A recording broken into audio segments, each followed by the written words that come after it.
அப்பவே நான் எதை பத்தியும் சொல்லாம இருந்திருந்தா இந்த பிரச்சனையே வந்திருக்காது. சரி, நீங்க அந்த பேச்சை விடுங்க.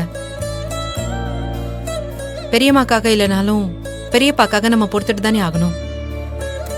பெரியப்பா நமக்காக உதவி பண்ணணும்னு நினைச்சு வந்தாரு. அது பெரியம்மாவுக்கு பிடிக்கல, அவ்வளவுதானே. நமக்கு யாரோட உதவியும் தேவையில்ல. நாமளே முட்டி மோதி முன்னேறதுக்கான வழியை பார்க்கலாம்.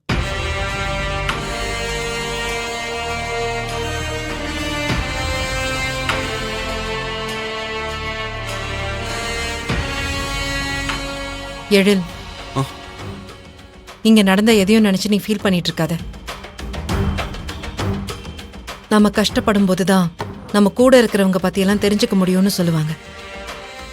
நேத்து நம்ம ஃப்ரெண்ட்ஸை பத்தி தெரிஞ்சுக்கிட்டோம், இன்னைக்கு என் பெரியம்மாவை பத்தி தெரிஞ்சுக்கிட்டோம். ஆனா நீ எதுவும் மனசை விட்டுறாத. நம்ம வாழ்க்கையில முன்னேறணும்னு நினைக்கும் போது இந்த மாதிரி தடைகளையும் அவமானங்களையும் நம்ம எதிர்த்து போராடிதான் ஆகணும். நமக்கு எதிரிகளே இல்லைன்னா நம்ம வாழ்க்கையில ஜெயிக்க முடியும், ஆனா முன்னேற முடியாது. நாம தோத்து போயிடுவோம். நம்மளால முடியாதுன்னு சொல்லும் போதுதான் நாம இன்னும் வேகமா முன்னேறி போகணும்னு நினைப்போம். நம்மள அவமானப்படுத்துறவங்க முன்னாடி எல்லாம் பெருசா ஜெயிச்சு காட்டணுங்கிற தன்னம்பிக்கையும் உத்வேகமும் நமக்குள்ள வரும். ஆமா மாப்பிள, கையல் சொல்றதுதான் சரி. இவங்க எல்லாரும் முன்னாடி நீங்க ஜெயிச்சு காட்டணும் மாப்பிள. ஆனா எப்படி ஆசானே? எல் ப்ரோ ஜெயிக்கணும்னா பிசினஸ் பண்ணணும், பிசினஸ் பண்ணனும் பணம் வேணும். அது இல்லன்னு தானே இவ்வளவு பிரச்சனையும். அக்கா, இப்ப பணத்துக்கு என்னதாங்க பண்றது? அதத்தான் நானும் யோசிச்சுட்டு இருக்கேன். எழில், அதுக்கு முன்னாடி உன் மைண்ட்ல என்ன இருக்குன்னு எனக்கு தெரியணும். நீ என்ன ஐடியா யோசிச்சு வச்சிருக்க?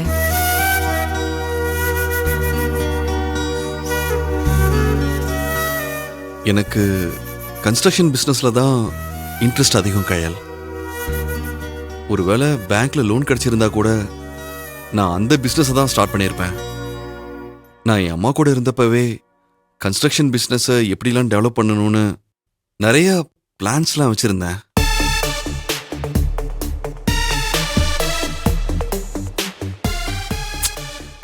எனக்கு எப்பவுமே இந்த கன்ஸ்ட்ரக்ஷன், ஆர்கிடெக்சர், இந்த லேண்டு இதெல்லாம் எனக்கு கொஞ்சம் ஆர்வம் அதிகம்.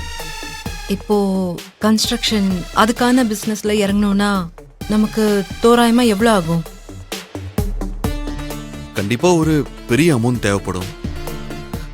மினிமமா ஒரு லேண்டை வாங்கி அதை பிளாட் போட்டு கஷ்டப்பட்டு சேல் பண்ணணும். அதுல வர பணத்தை வச்சு பெரிய பிளாட் வாங்கி அதுல கன்ஸ்ட்ரக்ஷன் பண்ணி அதை சேல் பண்ணணும். இது ஒரு செயின் லிங்க் மாதிரி ஒரு பிசினஸ் கையால். ஆனா ஒன்ஸ் நம்ம பிசினஸ் கிளிக் ஆயிடுச்சுன்னு வச்சுக்கோங்க, பெருசா வந்துடலாம். நீ சொல்றதெல்லாம் ஓகே, ஆனா எனக்கு ஒரு யோசனை தோணுது, சொல்லவா? சொல்லு. நாம ஏன் படிப்படியா முன்னேறணும்னு நினைக்க கூடாது? இல்ல, இப்போ ஆரம்பத்திலேயே பெரிய அளவுல நீ சொல்ற மாதிரி கன்ஸ்ட்ரக்ஷனை ஸ்டார்ட் பண்ணணும்னா தானே நமக்கு இப்போ நிறைய பணம் தேவைப்படும். அதுக்கு பதிலா நம்ம ஸ்டார்டிங்ல ஒரு சின்னதா ஒரு பிசினஸ் ஆரம்பிக்கலாம். நாம அதுக்கான பணத்தை ரெடி பண்ணா என்ன?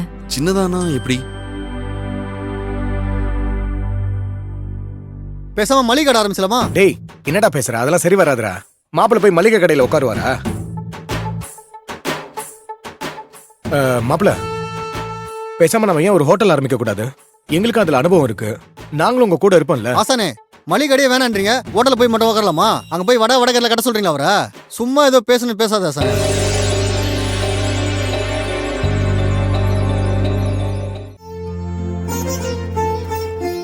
சின்ன இன்வெஸ்ட்மெண்ட்லயும் இருக்கணும், எழில் மாமாவுக்கும் கௌரவமா இருக்கணும். அந்த மாதிரி ஒரு பிசினஸ் யோசிங்க.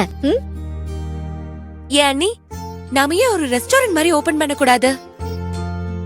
அதுக்கு நிறைய பணம் தேவைப்படும். அதெல்லாம் சரிப்பட்டு வராது. ஏன் எழில், நீ இப்போ டிராவல்ஸ்ல டிரைவர் வேலைக்கு போனல? ஆமா. நீ ஏன் அந்த மாதிரி பண்ணக்கூடாது? என்ன சிஸ்டர், நீங்களே ஒரு திரும்ப டிரைவர் வேலைக்கு போக சொல்றீங்க?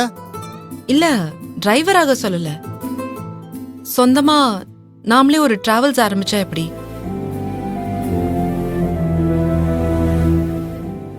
அக்கா, இதுவும் நல்ல ஐடியா தான்க்கா. ரொம்ப பெரிய அளவுல பணத்தை இன்வெஸ்ட்மெண்ட் பண்ற ரிஸ்க் இருக்காது. எழில் மாமாவுக்கும் சரியாதான் இருக்கும்னு தோணுது. ஆனா கார் டிராவல்ஸ்னா அது கூட நிறைய பணம் தேவைப்படும்ல. சிஸ்டர் டிராவல்ஸ் வைக்கணும்னா குறைஞ்சது 2-3 காராச்சும் வேணும். 2-3 காரா? ஒரு காரே 10 லட்சத்துக்கு மேல வருமேடா. 3 கார்னா 30 லட்சம். அதுவும் இல்லாம ரிஜிஸ்ட்ரேஷன் அது இதுன்னு ஏகப்பட்ட பணம் செலவாகுமே. ஆசானே, இதுக்கு தான் இந்த ஆறுமுகம் வேணும்ன்றது. நான் சொல்ற மாதிரி பண்ணோம்னா மொத்த செலவுமே 10 லட்சம் ரூபாய்க்குள்ள முடிச்சலாம். 10 லட்சத்துக்குள்ளயா? அது எப்படி? இதுக்கு தான் முன்னனுபவம் வேணும்ன்றது. கைல் சிஸ்டர், நான் இதுக்கு முன்னாடி டிராவல்ஸ்ல கிளீனர் வேலை பார்த்தேன்னு சொன்னல, ம். அந்த நாலேஜ் வச்சு சொல்றேன். நம்ம புதுசா கார் வாங்குறது பதிலா நல்ல கண்டிஷன்ல இருக்கிற மாதிரி செகண்ட் ஹேண்ட்ஸ்ல கார் வாங்கினா நான் சொல்ற மாதிரி பட்ஜெட்டே 10 லட்சம் ரூபாய் முடிஞ்சிடும். இன்வெஸ்ட்மெண்ட்டும் கம்மி. நாம எதிர்பார்க்குற மாதிரி நம்ம எழில் ப்ரோவும் முதலாளி ஆக்கி பிசினஸ் பண்ண மாதிரி ஆயிடல. ஏய் சூப்பரா இருக்கும். இது ஒர்க் அவுட் ஆகும்னு தோணுது. ம். நீ என்ன சொல்ற? எடுத்த உடனே மேல போகணும்னு சரிஞ்சு விடுறதுக்கு பதிலா இந்த மாதிரி சின்ன பிசினஸ் பண்ணி படிப்படியா மேல வரலாம். எனக்கும் இது நல்ல ஐடியான்னு தான் தோணுது. சூப்பர். எழிலுக்கும் ஓகே. இப்போ நமக்கு தேவை 10 லட்சம். அதுக்கு என்ன தேவைன்னு யோசிக்கலாம். அப்போ எழில் மாமா இனிமே ஒரு டிராவல்ஸ் ஓனரு.